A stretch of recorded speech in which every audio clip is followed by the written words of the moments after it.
Yan, so naligaw po tayo dito sa Ayala Boulevard Bridge. Kung hindi pa po ay nakakarating dito, ito po yung itsura ng Ayala Boulevard Bridge. So napakaganda din po pala ng bridge na to, no? Napakatibay. So ito po yung itsura niya.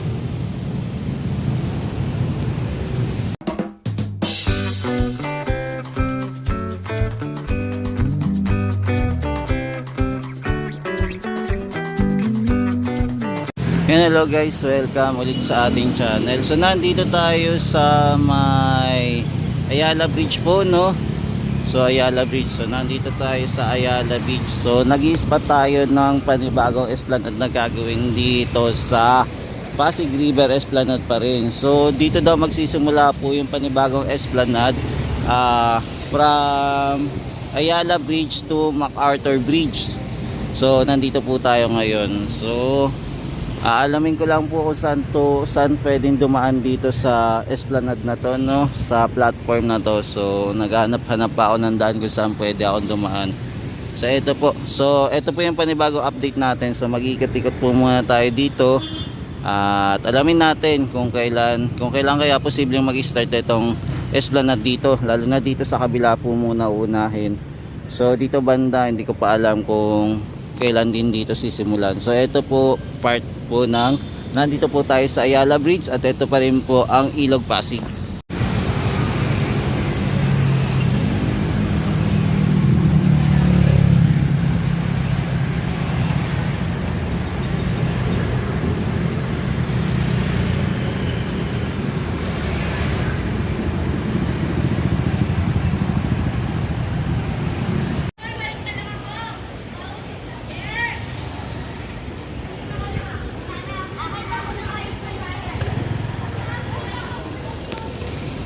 Yan, tapos dito po sa daan, yan, dito po yung papasok po ng Ayala Bridge, yung papuntang platform po, malapit po doon sa Ayala Bridge. So ito po yan. Yan, so kung pupunta po kayo, ayan, dire-diretsuin nyo lang po to, tapos sabay kanan, tapos dire-diretso na po, tapos makikita nyo na po sa pinakadulo yung platform na semi-esplanade na malapit po sa Ayala Bridge. Nandito po tayo sa may Central Station po. So ito po yung Central Station ng LRT1. Yan, so street po niya ay Lion Road po. Yan guys, so ito yung lugar kung papasok po kayo sa loob ng platform of Esplanade dito sa malapit po sa Ayala Bridge. So ito po yung papasok dito, tapos kakanan lang po kayo, ayan, dire-diretso na po. Tapos ito may kita po kayong ito, may nilad po to, palatandaan po.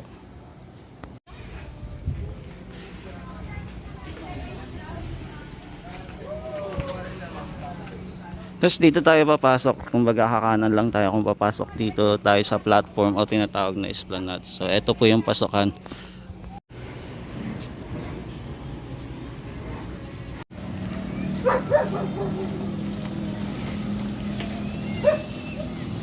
Yan, so ito po yung daanan dito, no? Yan, medyo masikip po yung daanan dito kung papasok kayo. Ito. Yan, so nag-ano lang tayo, nag-try lang din na pumasyal dito.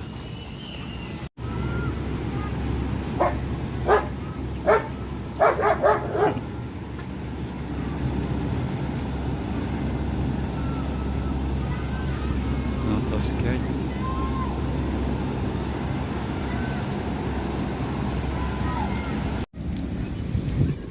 Yan, so ito muna yung latest update natin dito malapit po sa Ayala Bridge. Itong platform o tinatawag na esplanade din po.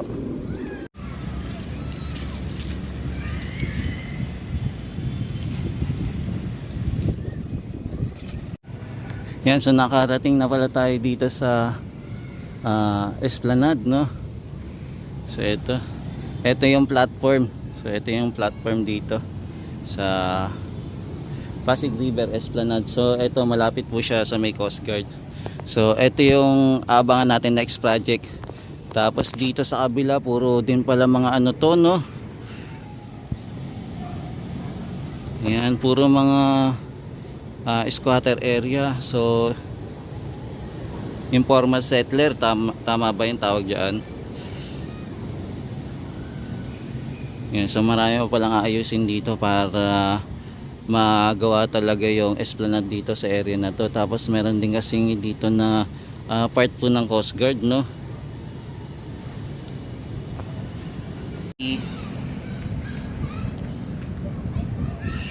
Yan si Doggy, ang laki, no, may aso. Yan, malaki din po pala yung platform dito, no.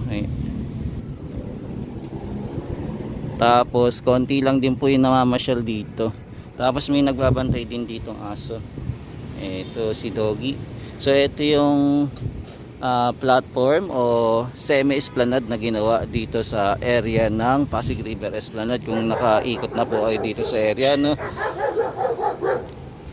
So ito po yung itsura niya. Malawak-lawak din po. Hindi lang po alam kung itong mga ilaw dito is now open po pagkagabi. So lakad-lakad muna tayo mga tropa. So ito makikita po natin itong Ayala Bridge naman po kung matatanaw natin.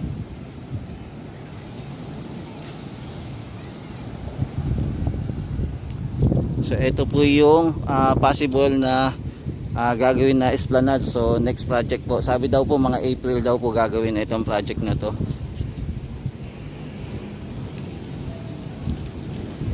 Kaya abangan natin yung next project. So ayan, napadaan po din tayo dito sa mga bahay. Mga, ano po pala siya, hindi ko lang alam kung bahay po ito ng mga Coast Guard. Dito po sila nakatira. At heto, hindi natin alam kung kailan din po sila kung sakali magsimula yung project, kung ililipat po yung mga Coast Guard dito. Yan, so walk tour po muna tayo dito habang maaga-aga pa. At wala pang masya at hindi pa po nagdidilim, kasi pag nagdilim po dito hindi na po kakayanin ng ating camera. So kailangan din natin umuwi na maagad, kasi lalo na hindi natin kabisado tong lugar na to.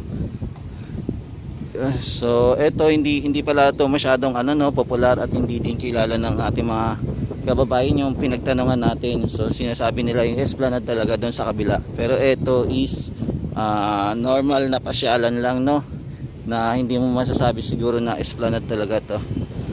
So eto, nakarating din tayo. Medyo mahaba-haba din pala tong area na to, no.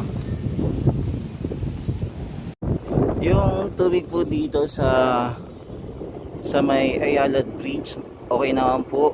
Kung mapapansin natin, malinis naman po. Wala naman po nahalo na mga basura dito, no, na inaanod po. So ito po yung itsura niya. So nandito po tayo sa Ayala Bridge tapat.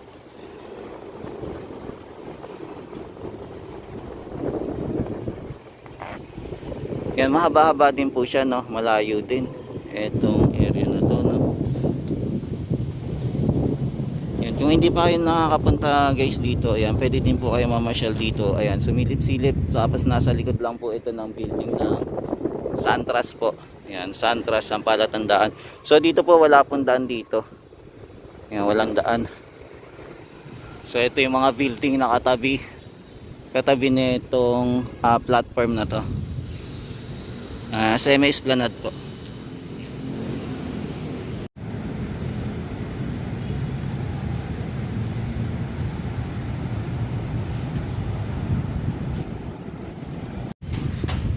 Ito yung una nating pagpasyal dito, no. So next time mukhang babalik-balikan natin itong pamasyal dito. Yung platform dito, esplanade, is napakasimple lang po, no. Ayan, medyo wala din po masyadong namamasyal dito para magpalipas oras, mga ganon din. Wala din kasi ditong upuan kung mamasyal tayo. Yan, tapos hindi din, ayan, kung gusto niyo po mamasyal, yan, tuturo ko na lang din po yung daan kung saan papunta po dito. So ito na po yung itsura ng esplanade dito. So pupunta naman po tayo doon sa may sa may Quezon Bridge naman po. Doon naman tayo pupunta at sisilip doon para ma-view po natin yung future esplanade dito sa MacArthur Bridge, sa Ayala Bridge at sa Quezon Bridge. Yan. So ito po yung mga future esplanade. Abangan natin kung matutuloy nga po sa April itong project dito ng panibagong esplanade po. Yan, may mga bata dito naglaro. Yan, hello. Hi, hi. Yan, mga naglarong bata dito. Ini-enjoy nila ang platform dito. Yan, dito naman po yung Roseros Forest Park. Kaya lang hindi na tayo umabot dito, no, para mamasyal dito. So eto, sarado na po yung Roseros Park. So ito siya. Ito yung paligid ng Roseros Park. Yan, so ito yung entrance nya. So ngayon sarado na, hanggang alas 5 lang ata nagbubukas to eh.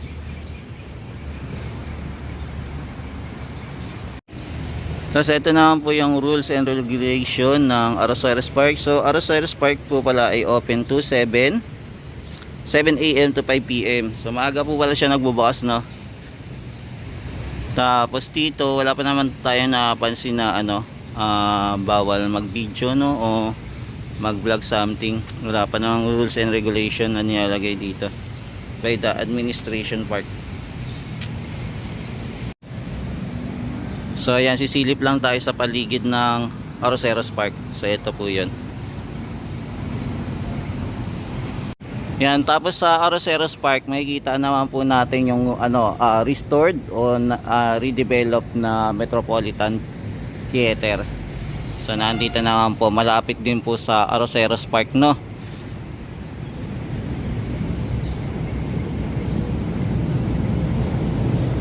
So ito yung itsura niya ngayon.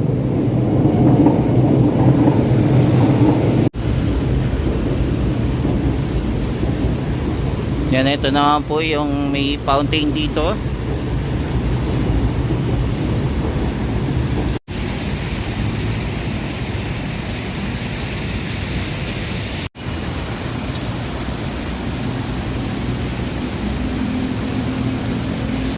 Yan, meron din palang kapihan dito sa area, kaya lang hindi natin alam kung anong oras nagbubukas.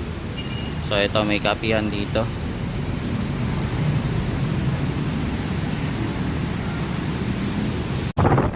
Yan, nandito naman po tayo sa Quezon Bridge naman po, no. So dito naman po tayo mag-ikot-ikot. So ito po yung itsura ng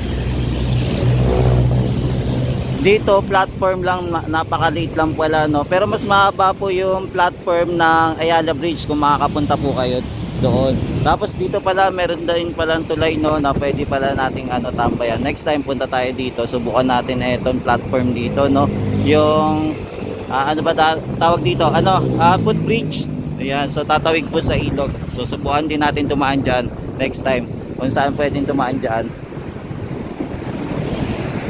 Dito hindi tayo makakadaan dito kasi squatter dito eh. So ito po yung itsura nitong Ilog Pasig, no.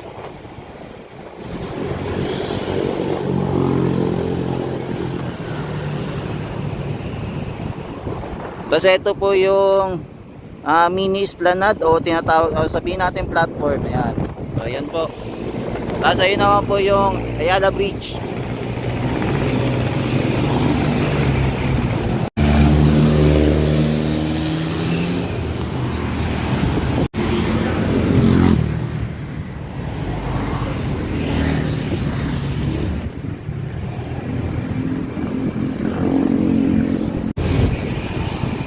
Yan, so itong bridge na to, Quezon Bridge na to, napakaganda din, no. Kung mapapansin natin, pang din, no, napakatibay at saka napakaganda yung structure niya.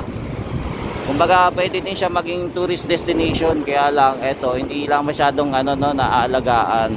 Kumbaga hindi napapabayaan din dahil sa mga kababayan natin na dito minsan nagliliwi, nagdudumi. Pero kahit paano medyo malinis-linis na. Etong lugar na to, dati hindi tayo makadaan dito na sobrang baho, ganito, napakadugyot talaga. Pero ito, itsura na ng Quezon Bridge po. Dito naman tayo sa kabilang bridge naman po, tumawid. So ito may makikita tayo ditong ginagawang tulay sana, no, o sabihin natin footbridge din, kaya lang hindi pa po natatapos etong footbridge na ginagawa dito. So ito naman yung sa kabila, no, kabilang area, papunta na po ito sa MacArthur Bridge naman. So ito po yung itsura. Ito ilang taon na rin to nakatenga, hanggang ngayon hindi pa rin po natatapos. Hindi po natin alam kung i-continue pa ba to o hindi na, dahil panahon pa po ito ni Isko. Pero ngayon hindi na rin po talaga tinapos, no. Natenga na lang din. Yan, so ito naman yung itsura dito sa kabila naman. Papunta naman po ng MacArthur Bridge. So ito naman, area na to papunta na pong Quiapo area naman. Tapos dito naman po sa kabila, papunta na po ng Top Avenue o Roas Boulevard naman po. Yan, meron pala ditong monument si MacArthur, no. Yung walang din nakita na meron pala ditong monument or marker si Douglas MacArthur. So dedicated pala tong bridge na to para sa kanya. So dito naman tayo pumunta sa MacArthur Bridge naman po. So ito yung tsura niya. So ito yung paligid ng MacArthur Bridge. Sana po ma-develop tong area na to, no, mapaganda. Yan, dati nakakadaan ako dito nung time ng mga siguro ano pa ata, mga high school. Nakakadaan pa ako dito sa ilalim. So dito dumadaan dati yung mga mga sasakyan, yung galing po sa Pilcoa, tapos may dumadaan po na Pier 15 dito. So ito po dati, pero ngayon parang hindi na siya nagamit, no. Ayan, hindi na nagamit. Pero sana pagka maayos sa itong esplanade, magamit ko rin yung area na to. Yan, meron pala ditong barge nakadaong dito. Para saan kaya to gagamitin at nakadaong dito. Yan, sa makikita din natin po yung Binondo. So area po ng Binondo dito sa MacArthur Bridge.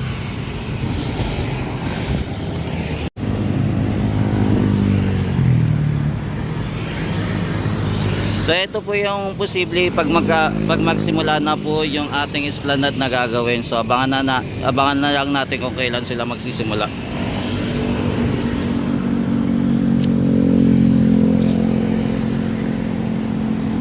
Yan, so nagsimula tayo mag-update simula Ayala Bridge, sumunod Quezon Bridge, tapos ito napadpad naman tayo sa MacArthur Bridge, hanggang makarating na din naman tayo sa Pasig River Esplanade. So silip din tayo sa kabila ng tulay.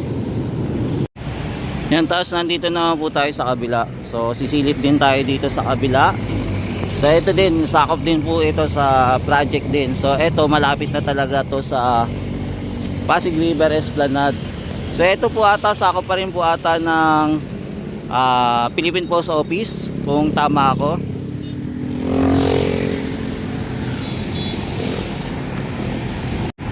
Yan, so dito po.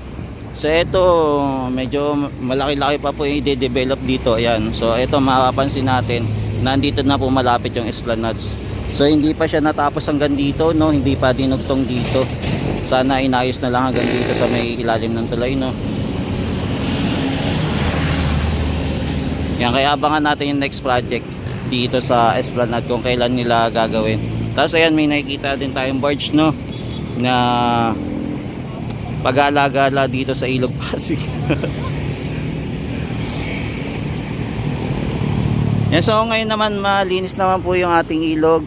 Kung mapapansin natin, konti lang po yung basura na nakikita natin dito. Kasi ito pala yung Manila Post Office. Mukhang na siya, no, pinapinturahan na, inuunti na. So mapapansin natin, meron po tayong nakikitang ano ba tawag dito? Scaffolding. Ayan, so gumagamit sila ng scaffolding para pintunahan po ito unti-unti itong Manila Post Office. Kailan kaya ito redevelopment tong loob na to? At kailan ulit kaya ito mabubuksan? Lalo na malapit na pala yung ASEAN, no? So maganda na mai-open to. Yan, so nandito na tayo mismo sa may Esplanade na po. So kung makapansin natin, so ito na po yung Esplanade. Yan, so guys, antayin na lang natin kung kailan sila magsisimula itong project na to.